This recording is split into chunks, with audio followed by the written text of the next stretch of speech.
విజయవాడలో డీఎస్సీ వ్యవహారంపై వైసీపీ నేత దేవినేని అవినాష్ సంచలన వ్యాఖ్యలు చేశారు.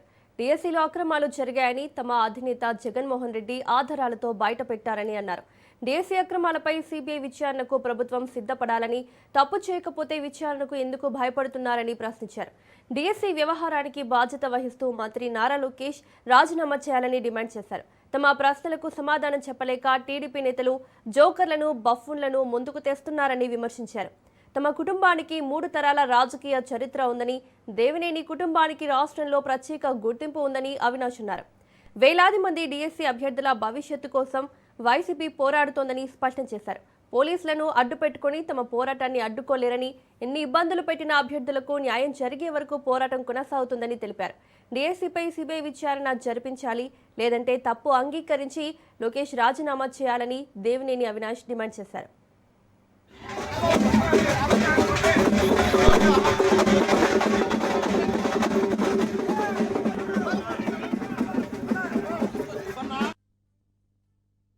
వైఎస్ఆర్ కాంగ్రెస్ పార్టీ మా నాయకుడు వైఎస్ జగన్మోహన్ రెడ్డి గారి పిలుపు మేరకు ఏదైతే డిఎస్సీలో జరిగిన అక్రమాలు ఉన్నాయో, ఎన్నికల సమయంలో ఏదైతే విద్యార్థులకి, యువకులకి ఈ కూటమి ప్రభుత్వం ఇచ్చిన హామీలు నెరవేర్చాలని చెప్పని దాదాపుగా 10 రోజుల నుంచి గల ముందుగా జిల్లా విద్యార్థి విభాగం ఆధ్వర్యంలో ధర్నా చౌక్ లో ర్యాలీ చేస్తడం జరిగింది. అదేవిధంగా ప్రతి నియోజకవర్గంలో గల 3 రోజులు దాదాపుగా రిలే నిరాదేశ కార్యక్రమాలు యువకులు, విద్యార్థులతో మేము కలిసి నిర్వహించుకోవడం జరిగింది.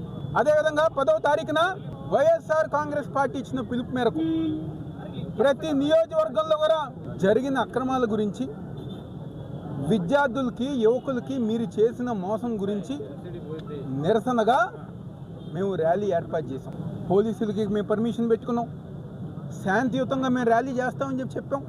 ఏదైతే రిలే దీక్షలో మాకు వచ్చిన విద్యార్థులు, యువకులకు వచ్చిన స్పందన చూసి, ర్యాలీకి వచ్చిన స్పందన చూసి ఈరోజు ఈ కూటమి ప్రభుత్వం భయపడింది.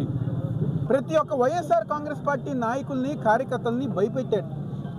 మీరు కనుక ర్యాలీలో పాల్గొంటే మిమ్మల్ని అరెస్ట్ చేస్తామని చెప్పని, తప్పుడు కేసులు పెడతామని చెప్పని భయపెట్టే విధంగా ఈరోజు ఈ కూటమి ప్రభుత్వం వ్యవహరించిన తీరు